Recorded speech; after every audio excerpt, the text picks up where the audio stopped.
Great. Well, so Andrew, I think this is a good place. So you've got an awful lot of experience here from all over the globe, from New Zealand, from the UK, from North America. So you got a lot of folks here that have a lot of experiences, and hopefully you'll find it a good experience. And feel free to ask any questions. So this evening we're going to start with Ted Stanton's question. I am going to share my screen, Ted, because hopefully I've got the picture that you were inquiring about. Bear with me. So Ted's got a question regarding his overdrive unit. So Ted has a BN2 with a 3-speed overdrive transmission. BN1. BN1. Sorry. Yeah. BN1. I need to. Let me see if I can get back to that, Ted. Sorry. So Ted, why don't you just give us a brief up while I'm pulling that your email up. All right, I got my car up on the lift. I got a 4-post lift in my garage. I did the engine oil, but I want to change the transmission oil. So are you guys seeing my screen right now? Yes. Yes. Okay, great. So Ted, I've got your picture up there, and there's that screen you have of the overdrive unit.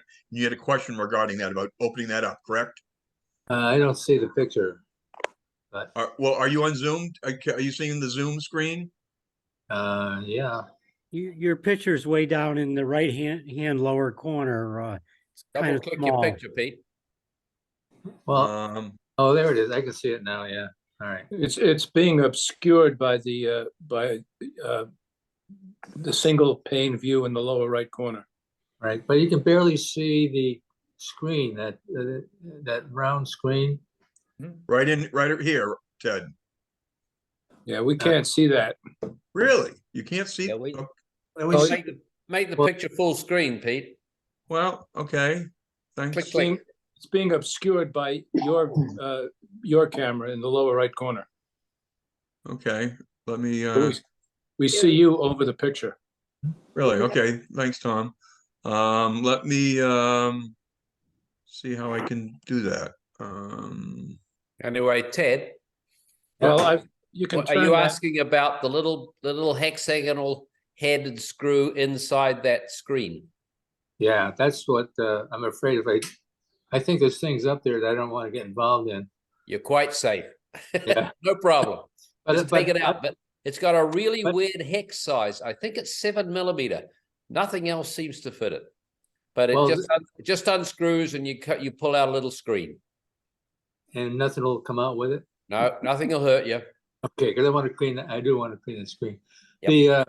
The plug that it's, I think, a 13/16 socket that took the plug out, but it's a cast iron plug. It had a big flange on it that covered that. It should be brass.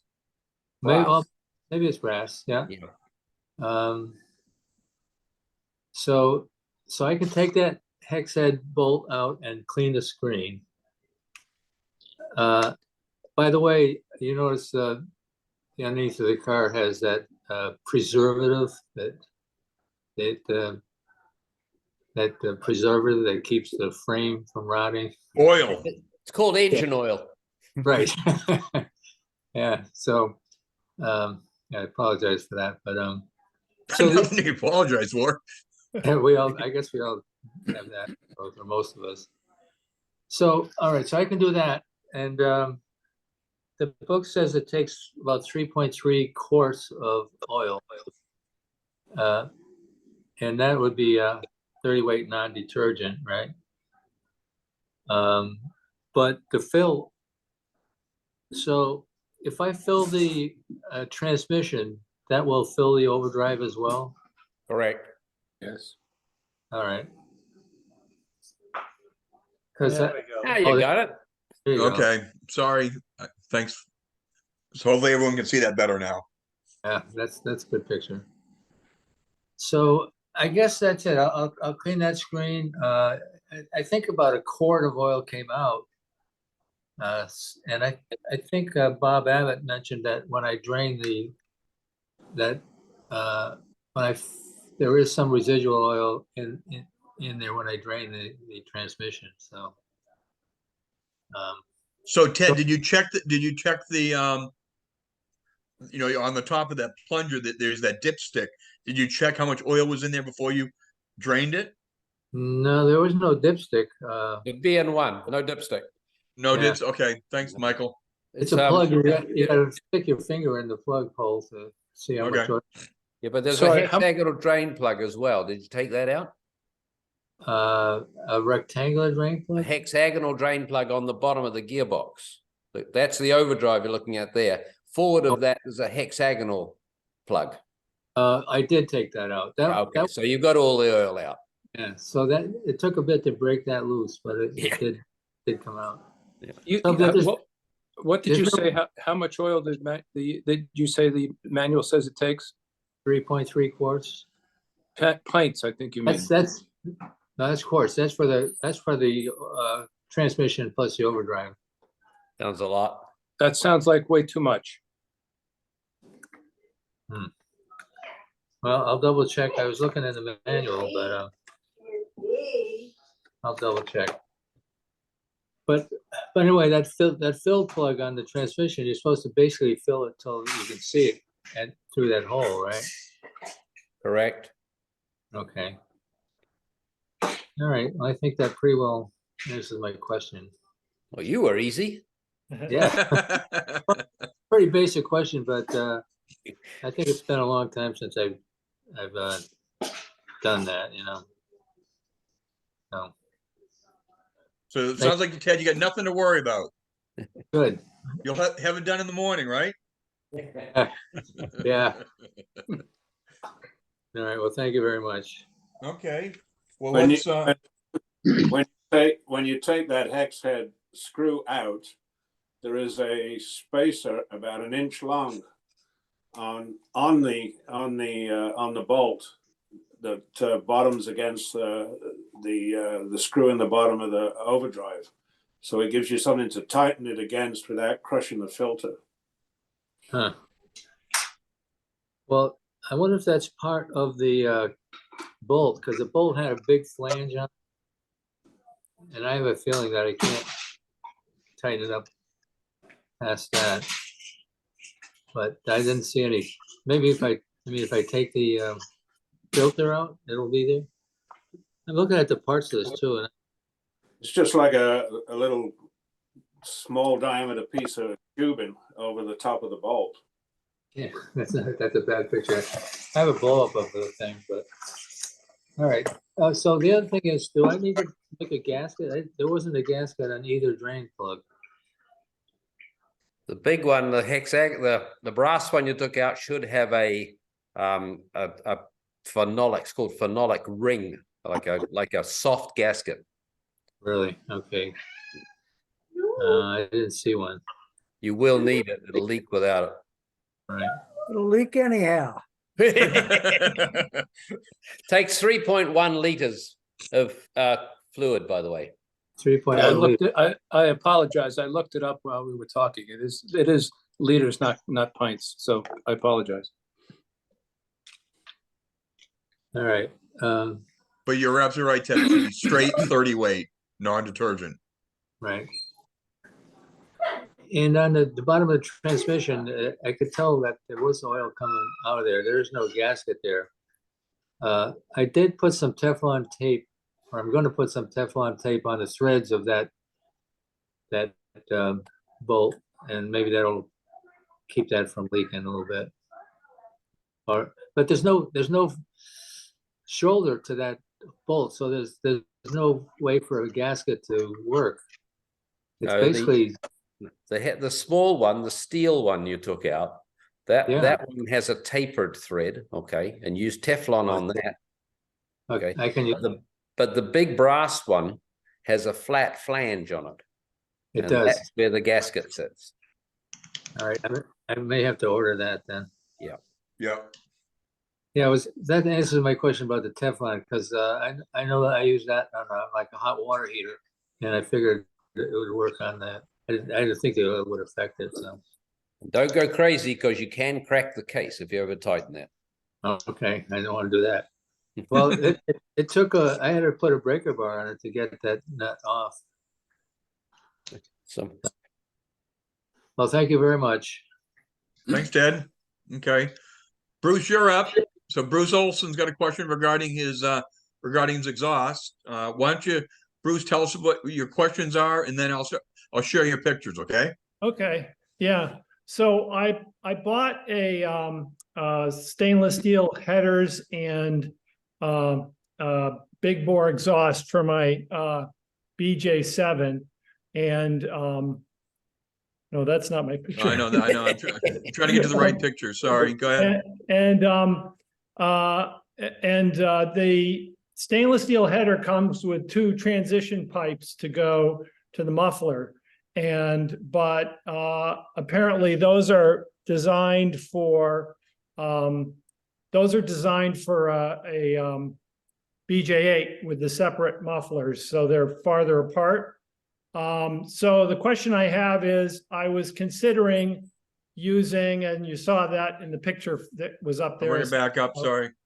Using some flexible exhaust, stainless steel flexible exhaust hose to connect the header to the muffler with some clamps. Well, this is just test fitting to see if it would, I could make the bends and so forth.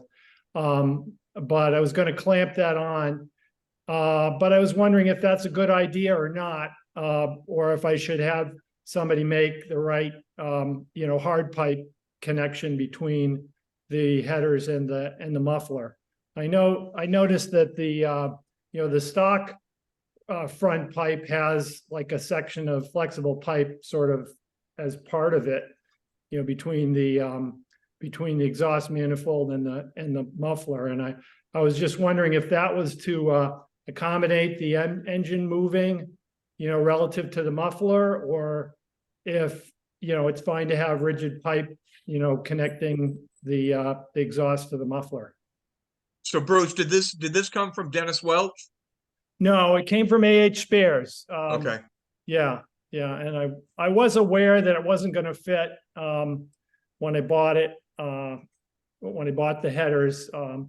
So I knew I was going to have to get into a project here to get it to work.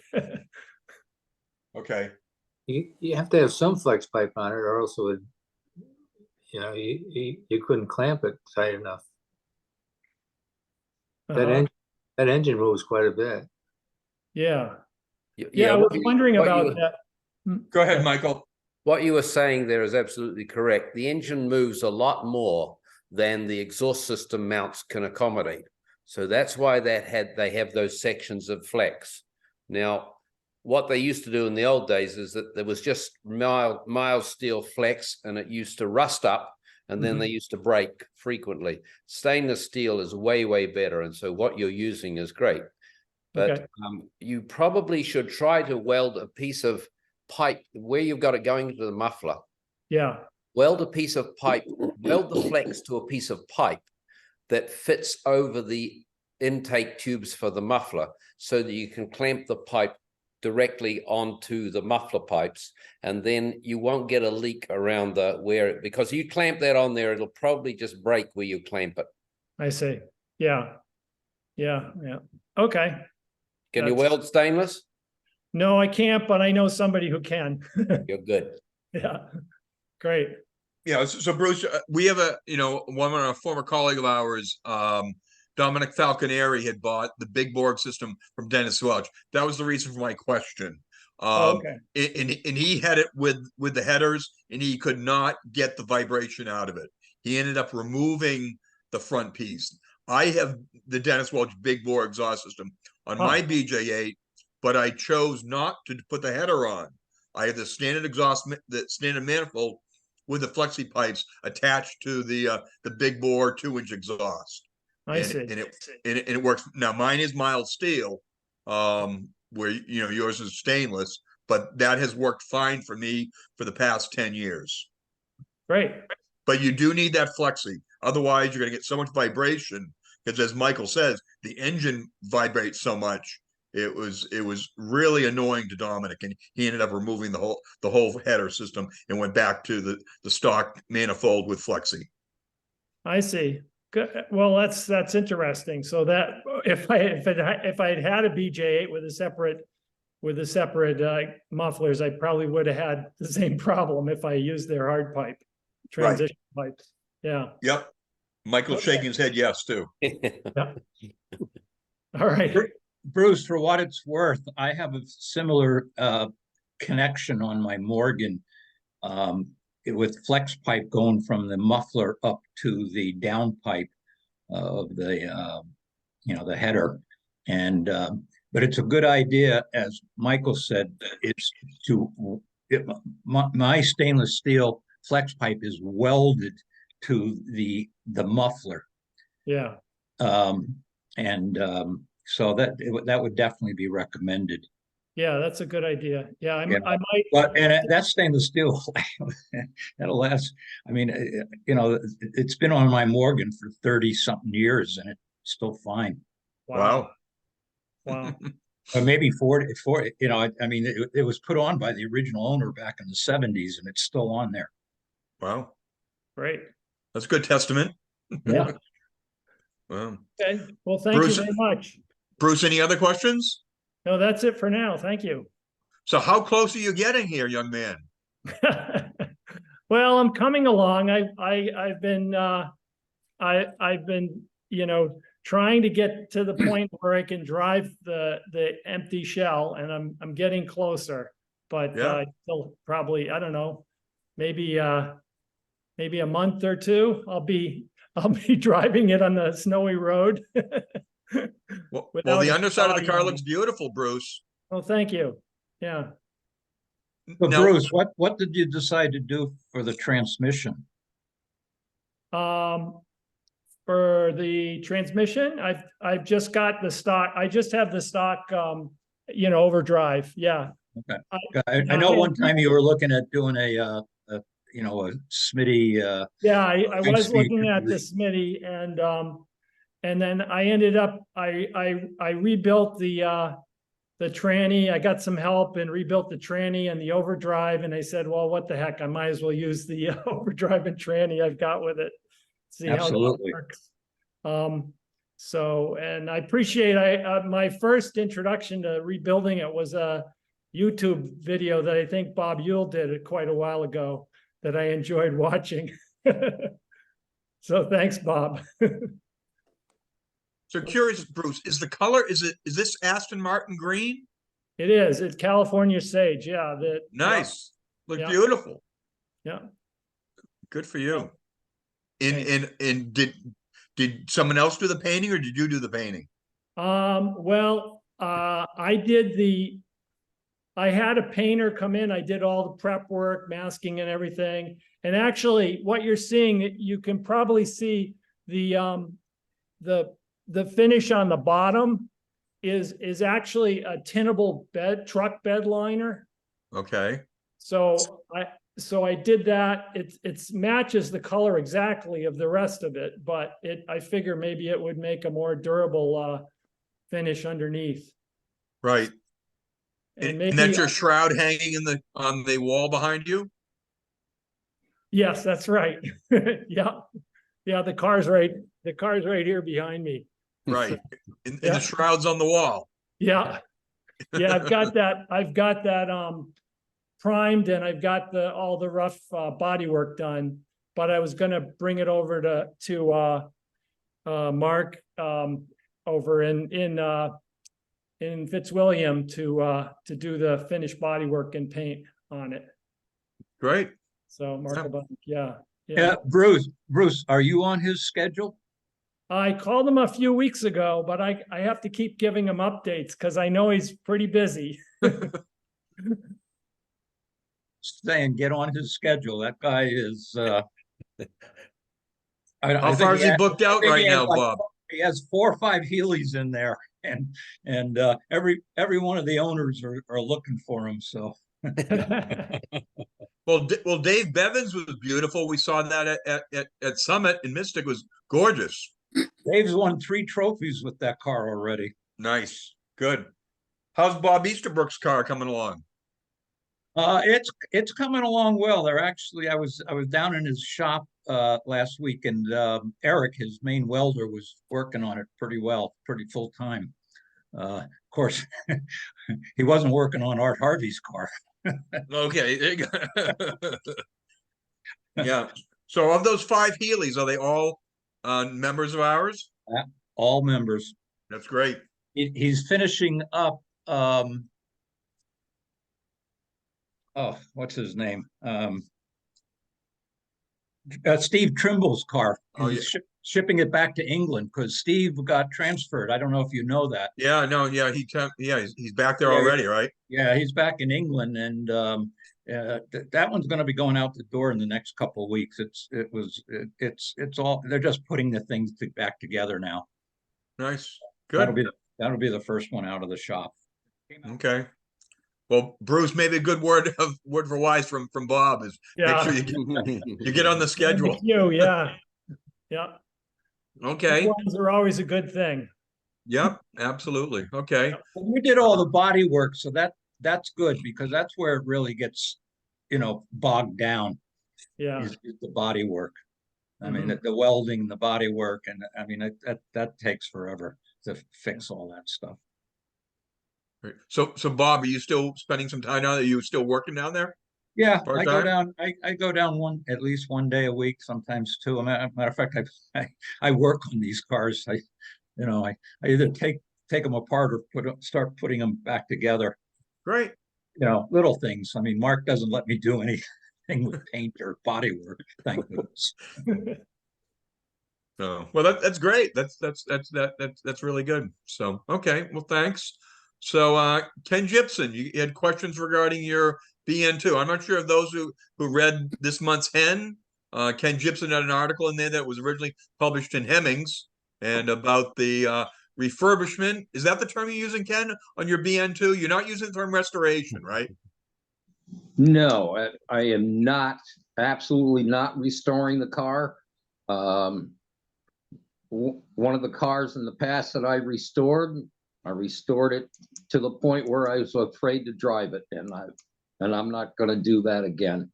So that's why it was called a refurbishment. Yep. So the first thing I'd like to point out is not a question, but the wiring harness is completely done. It's all in, been tested. But the thing that gave me the hardest or the biggest difficulty was the fuel gauge. The fuel gauge just would not work. So I ordered one from Moss, and believe it or not, that fuel gauge would not work. So I determined that for whatever reason, that I think that they get their gauges from India, and all of their gauges, at least for the 100s, will work on negative ground only. So I'm talking to one of the managers there, and I'm saying, why in the world would you stock a gauge, that works negative ground only on most cars? Well, we do have customers that convert their cars. So anyways, long story short, now I've got over $300 invested in a fuel gauge from Austin-Healey spares, but at least they knew what they were doing. So my first question tonight is, I sent my generator out. I work at an auto parts store, and I sent it out to our rebuilder who does literally hundreds of them a month for us. And it's in good shape except for the end. I don't know whether it's the bearing or we don't know whether it's the shaft, on the armature. It's got at least an 1/8 inch of play on the end. And when we bench test it, it puts out what it's supposed to, and I was just wondering, has anybody had any experience in replacing the bearings on the pulley end of that armature? And this is on the generator, you said, Ken? Yes, sir. Okay. That has a ball bearing on that end, right? Yes, and it looks like a ball bearing, yes. And the other problem is that it the armature shaft is stuck in the end plate to the point where we're almost afraid to try to, take it off.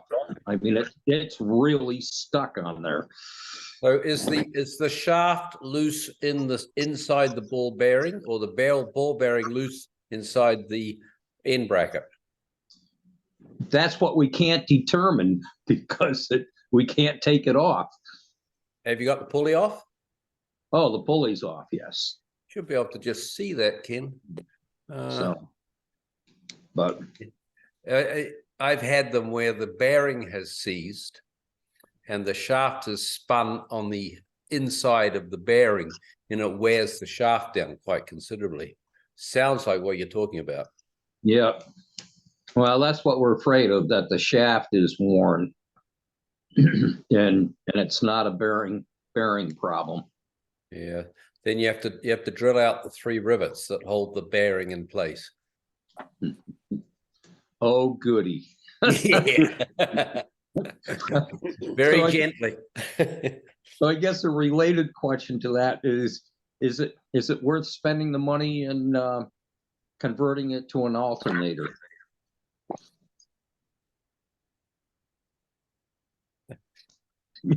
No takers? How concerned are you with originality? It's a refurbishment, remember, not a restoration. Mm-hmm. Alternators sure work better. Yeah.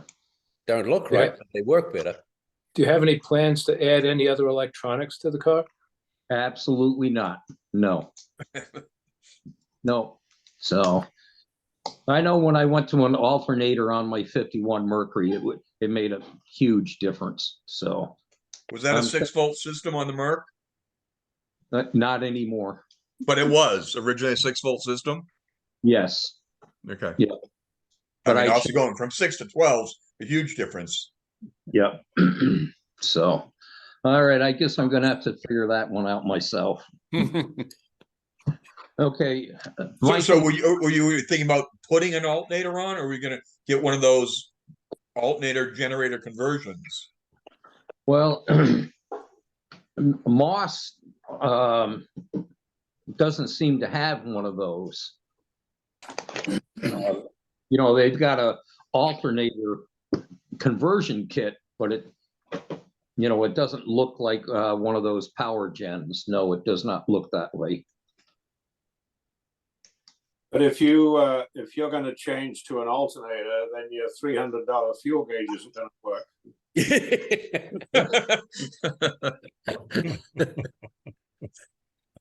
And why would that be, Bob? Because the alternator will be negative ground.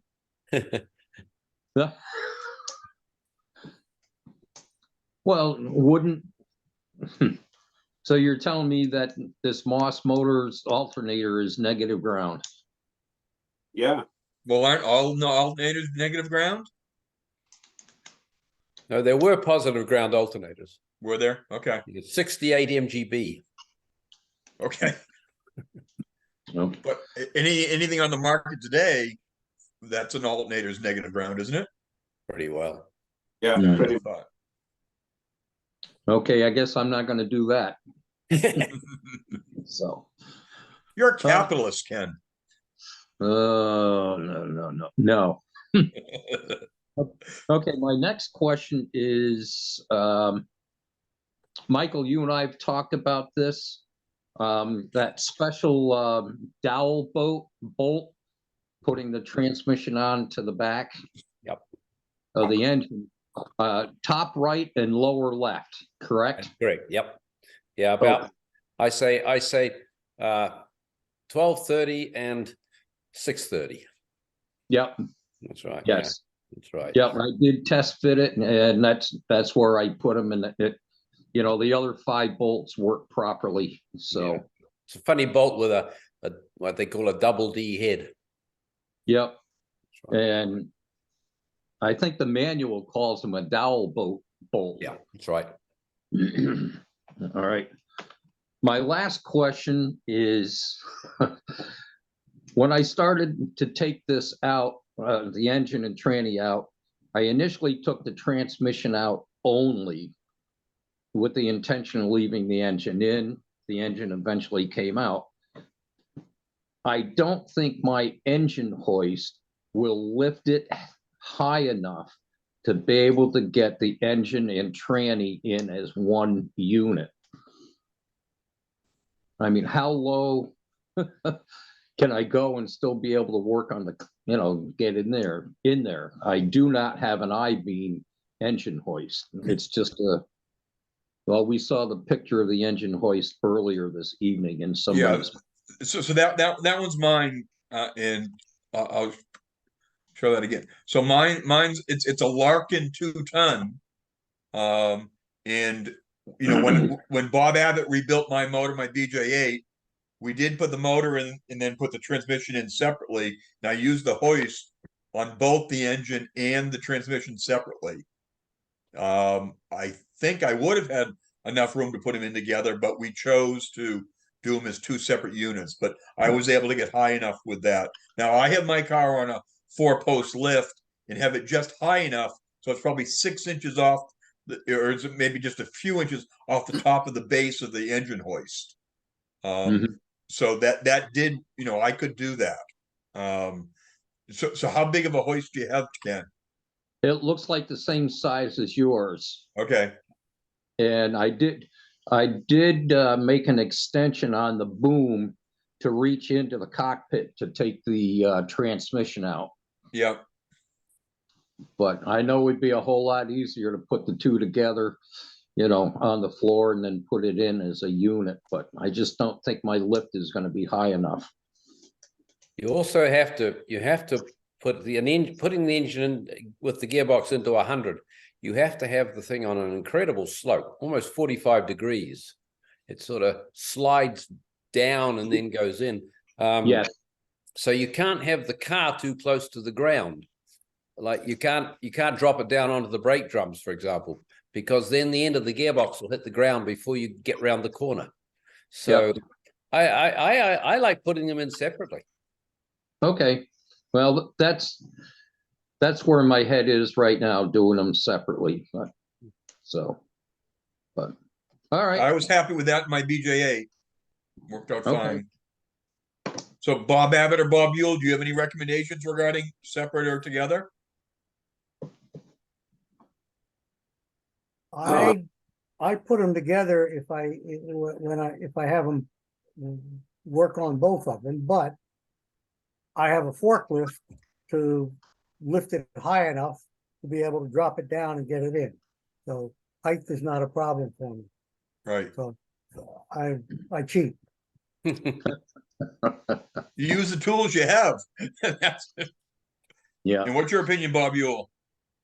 Well, we always put the 2 units together, but then we have an overhead gantry with a chain falls above the 2-post hoist, and we can lift the back of the car, and leave the front wheels on the ground, and or whatever, we can get any position. Right. But we do like to put them together to put them in. Okay.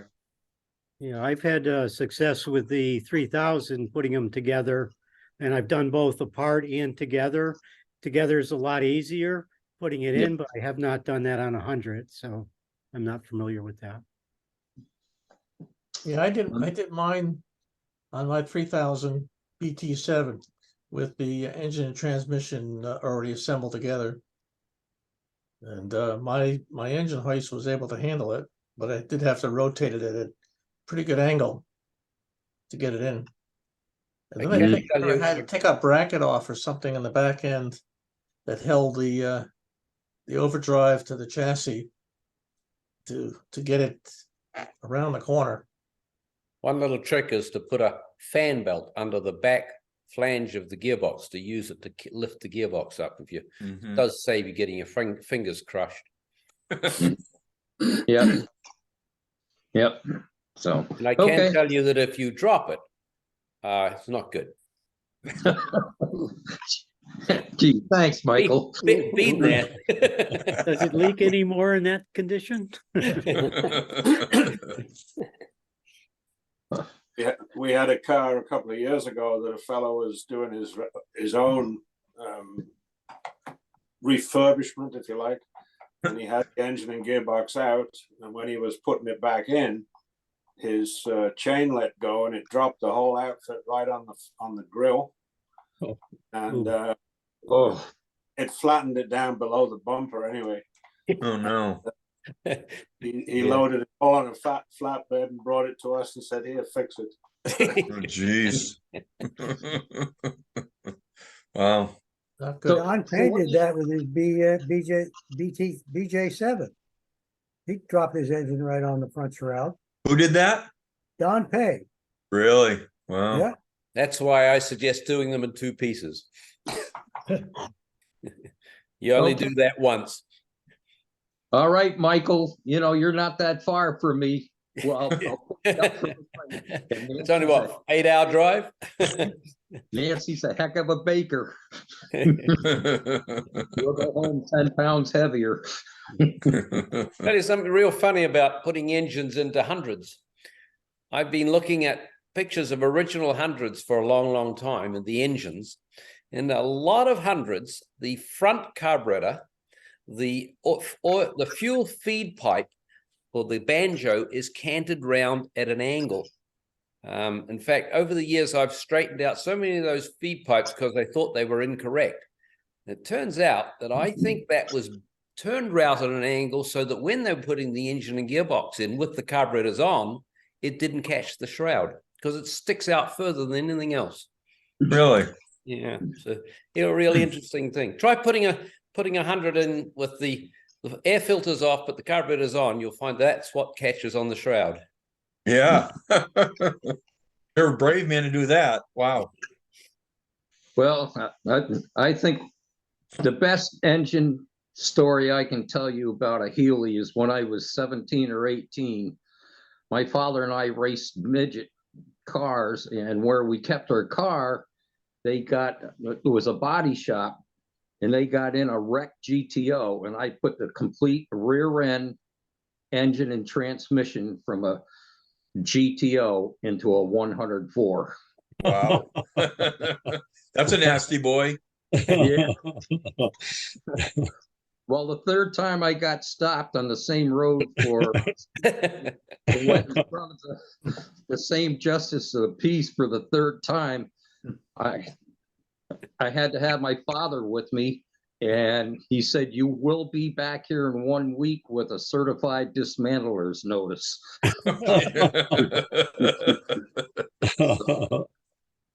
Yeah, Was that he? was Wow. So- Was he the JP that married you too? Oh, well, There you not go. hard. Okay. Ken, any other questions? I'm set. Thank you. Okay, great. Anyone else on the call have any questions? We've answered the 3 that were submitted in advance, and thank you very much for Bruce and Ted and Ken for submitting those. Anyone else have questions? David. Pete, a couple things. Tom Clinton's BN4. I do, yes. And nice you know black one, Dave- red interior. Dave Silverflight at Bug-Eye Guys. Yep.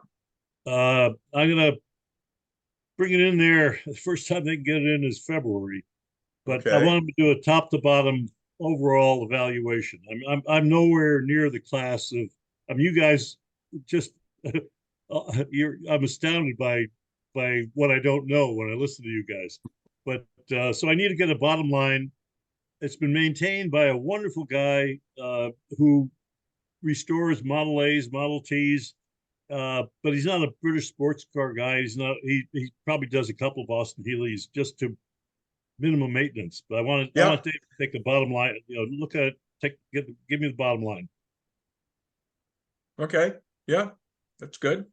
Yeah, David's got a beautiful Phase 1 BJ8 for sale right now. That his personal blue car. That's a beautiful car. He offered it to me for 75.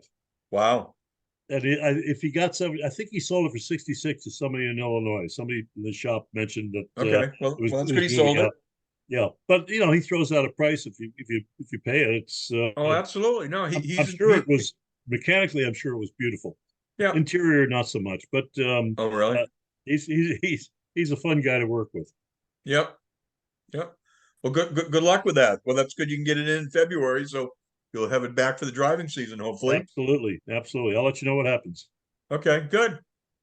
Well, thanks. Other questions? I do Yeah. have a question. Oh, Good. Go ahead, Jim. Any suggestions on how to clean up the aluminum frames for the Bug-Eye Sprite side curtains? I bought the one from you on Yep. Saturday. Any suggestions on how to buff up or clean up those frames? I use a buffing wheel. Never I got Okay. one in my shop, Jim. You're welcome to Yeah. use it. I use some aluminum polish on it Okay. and that buffing wheel, and they come out pretty nice.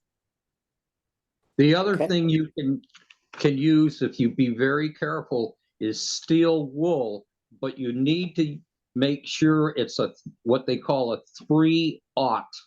Right. 3 zeros. And if you go very gently with a 3/0, that'll clean it up too. Okay. And then you putting some polish on there too, Ken? Yes, I usually use it with a turtle wax, chrome polish seems Right. to work best. But again, you have to be careful and get the very finest steel wool you can. Because Okay. they even make a four. They make a aught. 4. They make Yeah, a they 4. make a 4. Yep. Are those frames anodized? Yes. Yes. You have to be real careful with that stuff. My experience trying to do a polishing or steel wall on anodized surface doesn't help. Makes it look worse. Very easy to wear through it. Yeah. I mean, you can probably have it re-anodized. Yep. The anodizer will strip the anodizing off and redo it. Any suggestions of where I could have that done? Bob Abbott, you still using that guy in Tewksbury? Yes. Okay. Yeah, so I had my cockpit surrounds done, Jim, on Quinn and Lucas's Sprite, and a gentleman that he's up in Tewksbury, Mass, did that for me. I was very pleased with the results. I didn't have him do it on the side curtains. I did those myself. Okay. So, but what's his name again, Bob? I think I've got it somewhere. Pete, I'm drawing a blank. I'm trying to look him up on my phone right now. Me too. Yeah, Jim, unfortunately, the guy that did mine, they went out of business. It was Okay. New Chrome down in on the South Shore of Massachusetts. But Okay. they came out beautiful. We'll make him feel even worse now, Rich. Thanks a Yeah, lot. yeah. Sorry. Yeah. But the nice thing about Hey, it Carl, having does he do that to you re-anodized- too all the time like that? He's a really rotten guy, isn't he? not yet. There you go. But the nice thing about having them re-anodized is the anodized surface is nice and hard, so that it'll last. Right. Okay. Jim, between Bob and I, we'll come up with that guy's name. Okay. Thank you. All right. Great. I've got a side question. I got it. I beat you, Bob. Russ Caswell, 508-451-1096. Russ Okay. Caswell. It's anodized trim. He's on 442 Main Street in Tewksbury. Okay. Thank you. Great. Great. You're welcome. Okay. I've got a side question about anodized surrounds. I bought my car in 1962, and the surround was anodized red. And Really? I had a friend who had 100 and his was anodized blue. And I've never heard of any other than silver. I was wondering if anybody else has heard of it. So I'm sorry, this is your cockpit surround or your side curtains? No, cockpit's round. Oh, Really? I think they were all chrome. I think it's probably something the local dealer was able to charge a little extra for. Oh, maybe. And then two of us got charged because, yeah. Can you get your money back from 1962? If I could Have you find got them. your receipt? Yeah. Wow, that's interesting. No, I've never seen anything other than chrome. I Yeah. realize it's not chrome, but anodized. If it was just mine, I'd say it Silver. was, but that's, now I know there was at least two. Well, it's much more valuable now, Ted. Just think how much more valuable your car is. No, they need to be reanodized. But I tell you, the screws that are holding that thing on are, I can't turn them off. I don't know what the. I We'll don't know get Judy to take them off for you. Yeah. Okay. Go ahead, Dan. Yeah, I was just wondering if anyone on here was thinking of driving their car out to Conclave in Wisconsin. I'm planning on going to Wisconsin. That race car that's behind me, I'm going to be trailering that car. FSL 246. Yeah. Okay. Yep. Does anyone caravan out together from here that far? Certainly people have. Dan, are you in Connecticut? Vermont. You're in Vermont. Okay. I mean, that's something we can certainly put together. You know, and I just let you know they've got 96 registrations already. The hotel holds 150, so they anticipate they're going to be sold out by January. Right. I've already registered. So. Okay. Yeah. They do anticipate they have 2 overflow hotels. Right. But you know, obviously the big part of that is you get that 3-day weekend where they're racing at Elkhart Lake Friday, Right. Saturday, Sunday, and then Conclave starts on Sunday, the 15th of September. Yep. Yep. Okay. So, but you know what we can do, Dan, if you'd like, you put a note out to all New England members saying those who are attending Conclave, are anyone interested in caravanning out? Right. Okay. So I'd be happy to do that for you if you want, Dan. Sure, that'd be great. Have you thought about arranging the truck like you did for the Enclave? Yep. I have, and I've already reached out to him. Yeah, that worked out really well. Yep. So there, Brett Leonard is auto cargo transport. What is it, Bob? What's Brett's business? I don't know what. Auto transport, I think. Auto cargo transport, I think. But anyways, he's got an enclosed transporter. He can hold 7 big Heelys in that. And so I do it because there's a possibility there may be 4 cars coming from Bill Rawls Classic Cars coming from the UK. Right now, the one car, that one race car is the only one confirmed so far, but there may be 3 other members that are bringing their cars too. So if that's the case, it would be leaving from southeastern Massachusetts, Dan. But Right. that's what Rich talked about is that's what we did when we shipped 6 cars down to Poconos in 2022. So that's with Brett Leonard. So I do have a preliminary price for that. That's not finalized yet. And then pricing may change obviously based on cost of fuel. Fuel is the biggest cost for any owner or operator. But that's a possibility too. So thanks for bringing that up, Rich. I should know within the next 30 days if there's going to be 4 cars coming from the UK or not. And if there's 4 cars coming, it's definitely going to be, we'll use the transporter. If it's only 1, we'll probably tow it ourselves. Okay. You have an idea? You said you had an estimate for the cost? Yeah, Well, so 15 grand round trip. So that's for the total. So you divide it by how many cars you have.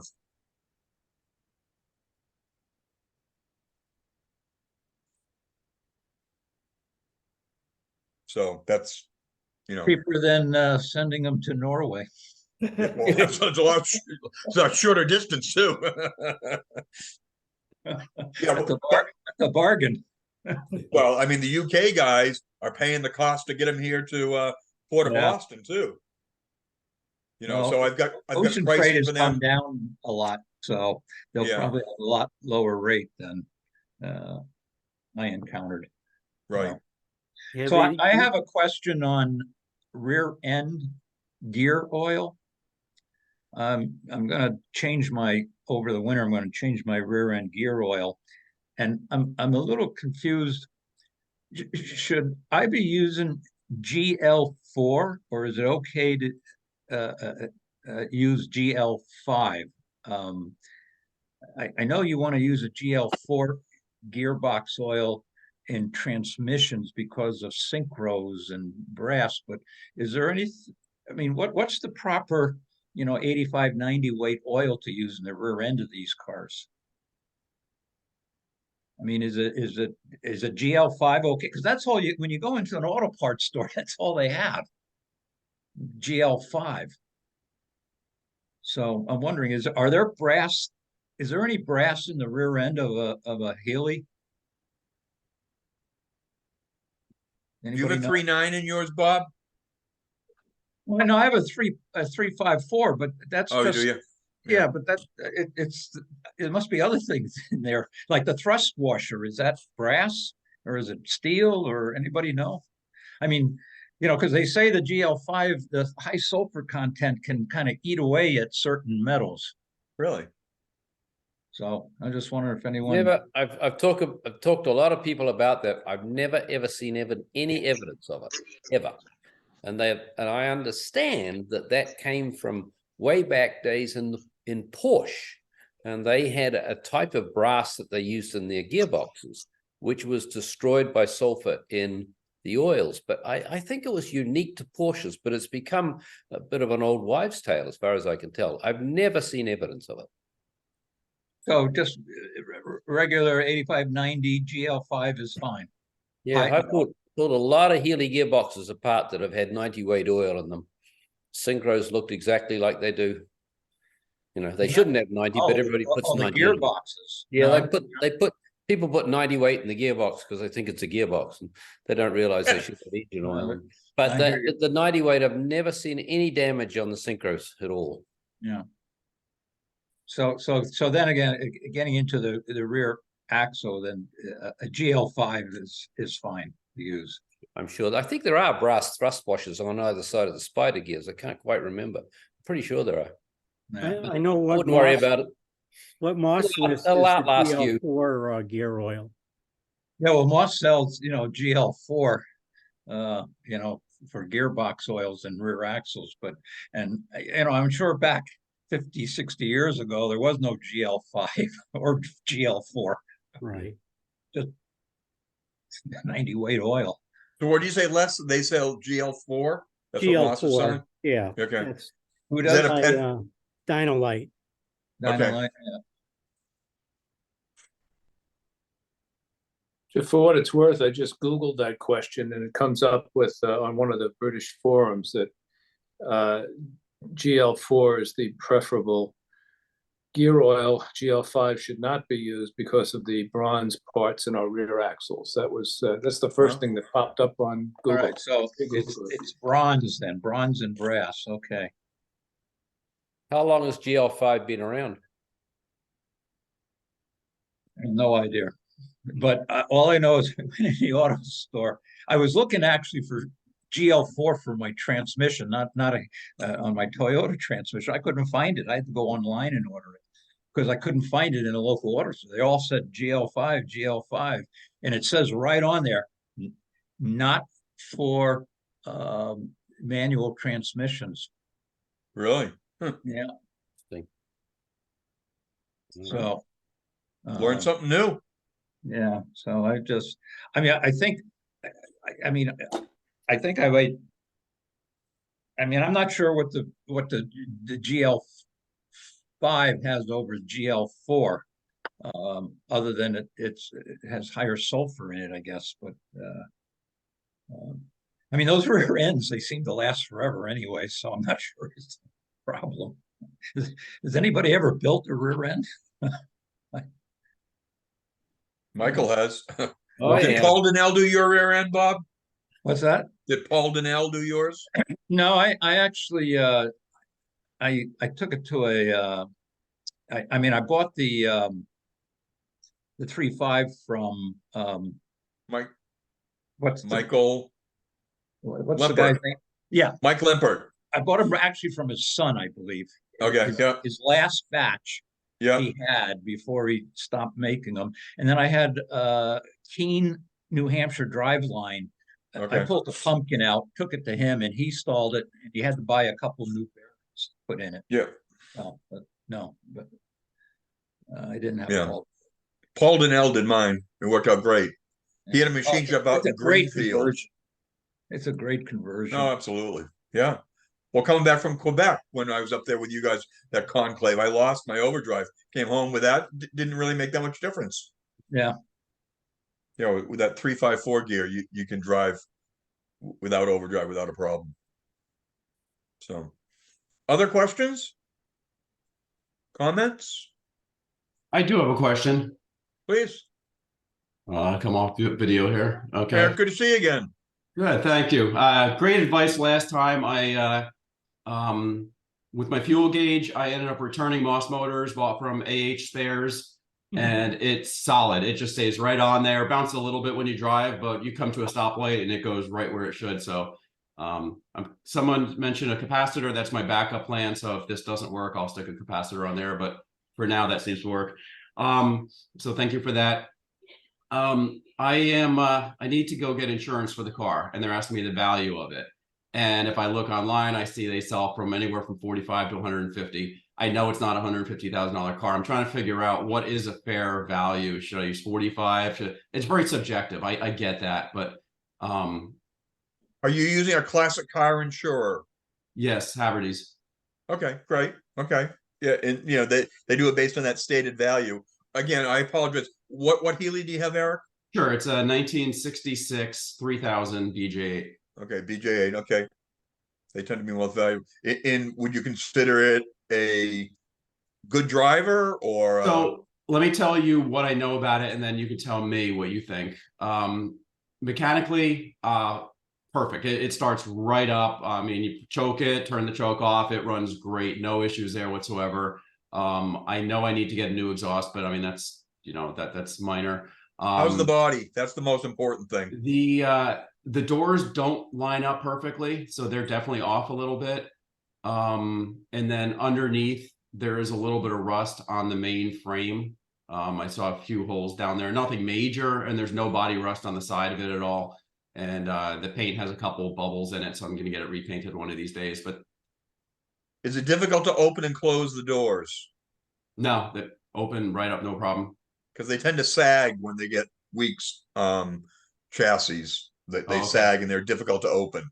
No, they open and close fine. They just, like I said, it doesn't line up perfectly. It's off by quarter, half inch, something like that. Yeah.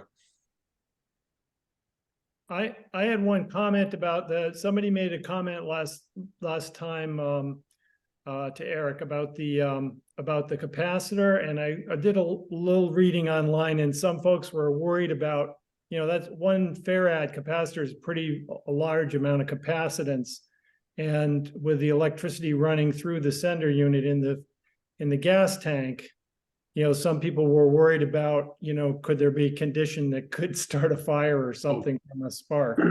So I don't know. I'd do a little more investigating before just throwing a big capacitor on there myself. No, I had mentioned it last time. You do not put the capacitor back on the tank. You put it on the back of the panel, right at the gauge. Okay, but is there any chance of the high voltage in the capacitor going through the line back to the sender at all, or not? I honestly, I couldn't tell you that. I haven't had any issues with it. I've had it on there for a year or more. I haven't had any issue. I haven't gotten blown up yet. Yeah.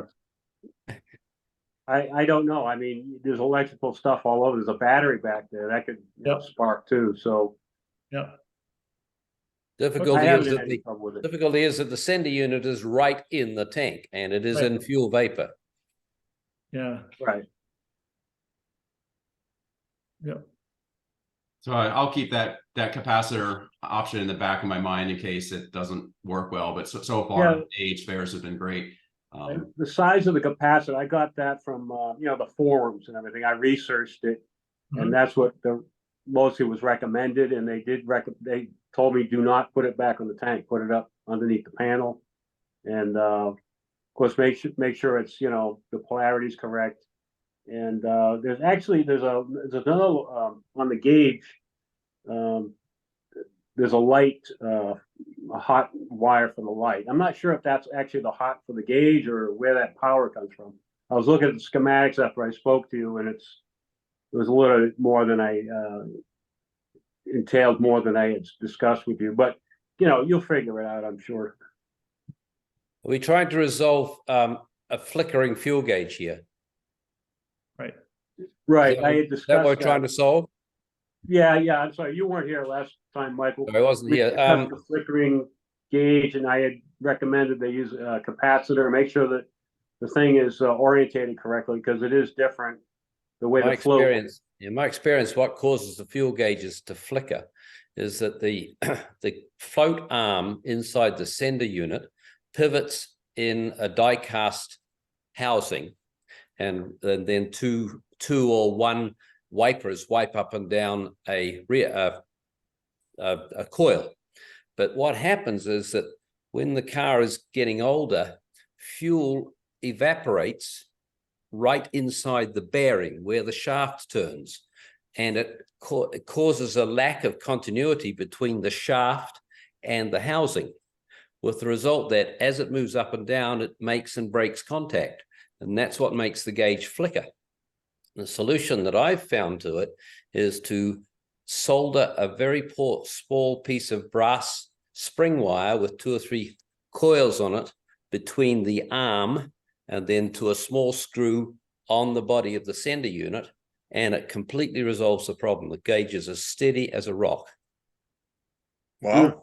It's right in the sender unit the problem is caused, and it's this inconsistent continuity between the shaft of the float arm and the body of the sender unit.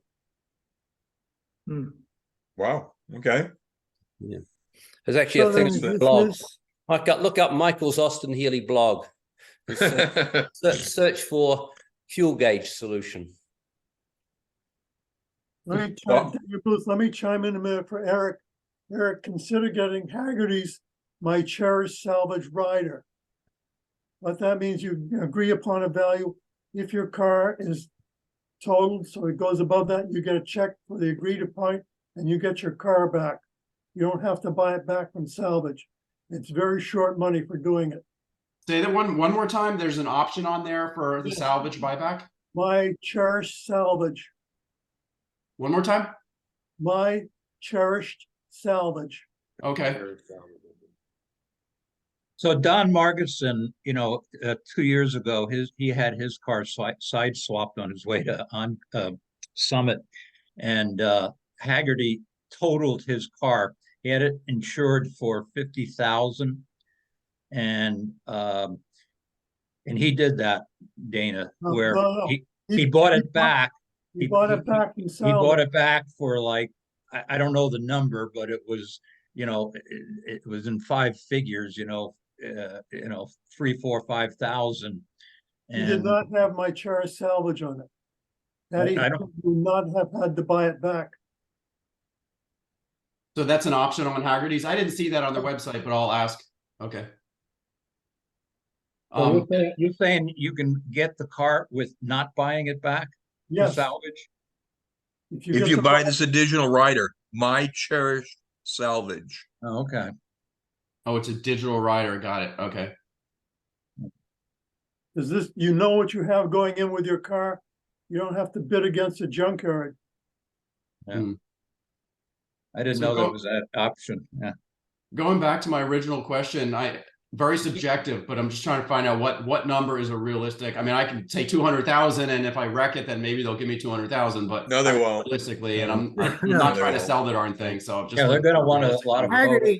Haggerty is the authority on value of cars. Just tell them whatever number that you think, and they'll tell you that's too low. Your car is probably worth more than that. Or they'll say, well, you're way overpriced on your car. We're not going to allow you to insure it for that much. They publish price guides all over the place. I went on their website and they said, how much is it worth? I put a number in, it gave me a price. I said, well, let me bump it up 20,000, see what happens. I did that, and it was an extra $100 a year. So they allowed me to put any number I wanted in there. Because they're doing agreed value policies, but $20,000 could have been well within the range of a category 1 car and a category 4 car. So how do what's the number? Where do I come up with a realistic number? And again, my feelings aren't going to be hurt. I'm just trying to find out what realistic number. Eric, why don't you go on Bring a Trailer and look at what some of the Healeys have sold for in the last year that you would consider in similar condition as yours. Okay. You got rusty bottom. It's not going to be an $80,000 car. It's probably going to be more in the 40, 50. That's the first thing people look at on a Healey on Bring a Trailer. Show me the bottom. Show me the underneath of the car. You know, I don't care about the engine or everything. And it's all from there up. And you know, and just look there, because that's what you want to protect. If you total your car, you want to be able to replace it. So you want to be able to go out and assuming that, because I can tell you, you can spend more money repairing it than you're going to get from insurance. Yep. Very easily. And the body's much more important than the engine. Got it. Okay. So, no, I'm fine with that. I was so going to go with 50 to 55, so that might even be high there. But okay. Yeah, you know, just feel what if you had to go out and replace that car, you know, what do you think you would have to pay, you know, on an auction site to get something similar? That's really what you want to insure. Yeah, and that I looked and I saw some people selling them for 80, and I'm like, wow, I didn't think one would go for that much. You gotta have a really nice car to you don't know that it's sold for 80. That's maybe what they're asking. Nice car. You're right, exactly. Yep. Very nice. I'm curious, one other quick question. So on the chassis, on the underpart that has those couple of rust holes on there, is that something that can be fixed without taking the whole car apart? Can you weld in there, or is that strip the whole car and redo the frame from scratch and build it bottoms up? I'm going to tell you, if there's rust down on the frame, there's rust somewhere else. Okay. I mean, I work at British Body and Coachworks, and you wouldn't believe when Mark starts pulling a car apart, what he finds. And it's always worse than what the owner thought it was. And obviously worse what you see on first impression too. Yeah. Once you start digging into it, it's opening up a can of worms. So the follow-up question to that is, given all of your wealth of experience, when does one say, oh, I am going to not restore, but renovate this car because I don't want to have other rust issues that get so bad it's unsafe?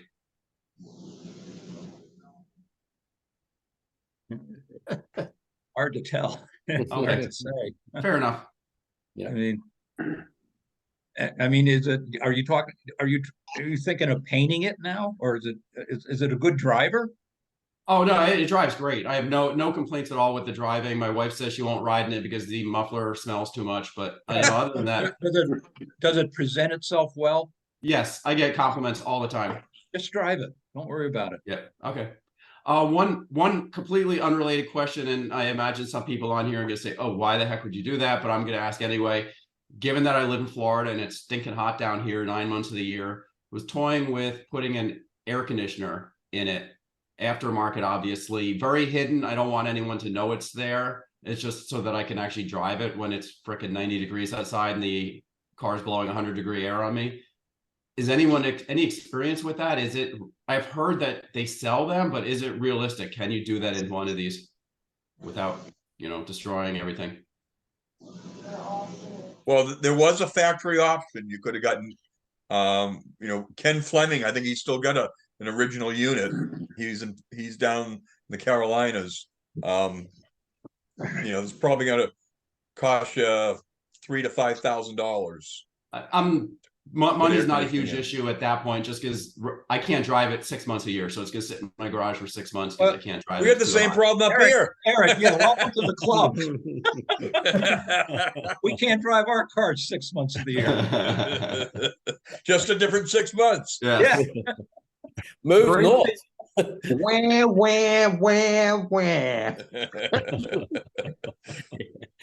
I wouldn't put air conditioning in the car.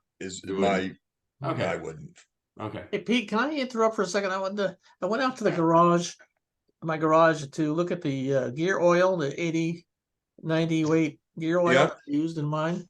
Yeah. And it lists on the back that's GL4, GL5, and MT1.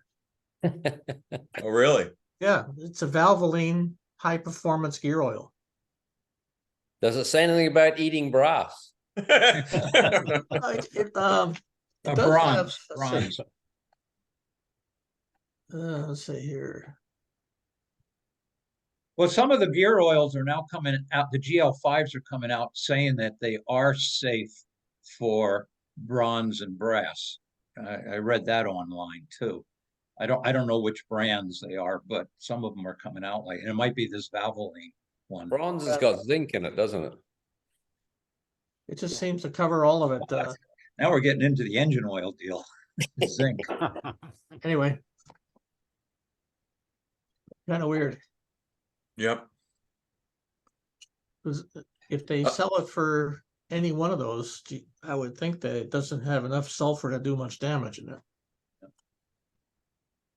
Again, I was just curious because because I was researching it for transmissions, and then I was looking at, well, I got to change my rear engine, axle oil at some point, and frankly, I don't even know what's in there now.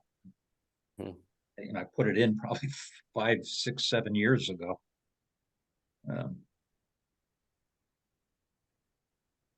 Yeah, I don't know, maybe what Les Roberts recommended was that version that Moss was selling, which is the GL4. GL4, yeah, probably safer. Yeah, It's what I've used, and it's been fine. I've had no issues with it. I just saw Pengrade, which is the green oil, the old the old Kendall. They make a GL4 80-90 weight. I think I might just buy some of that. That way, okay, great. Healey does have a hypoid differential, and the little I remember about it is that GL5 was specifically designed for hypoids, as opposed to a spiral bevel. So spiral bevels don't need the EP additives that hypoids do. Yeah, this says recommended for all hypoid differentials, conventional and let's see, and limited slip, manual transmissions where GL4, GL5, or MT1 is specified. Rich, what brand is that again? Valvoline. Valvoline, okay. Well, that I should be. Oh, high performance, yeah. Now that I should be able to get in any store. Right. Yeah, I just went down to the local store and got it. Yeah, okay. I'll look at that then. Okay. That's the both words, GL4, GL5. You can't go wrong. And MT1. Whatever that is. Whatever that is. That sounds like a triple like header. A video. Other questions tonight?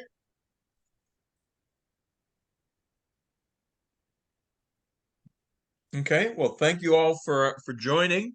Our next call will be on January 8th, with the first being on this Monday. So 2 weeks from now will be Christmas, and those of you who are celebrating Hanukkah, that goes through the 15th of December. So thank you all for joining the call. The other thing coming up on January 20th, which is a Saturday, we'll have our New England AGM, so our annual general meeting. So that will be via Zoom as well. You should have gotten a notice about that. And but we'd like to have you join that as we prepare for our plans for 2024. If you've not completed your survey, the survey closes tomorrow evening, so please do.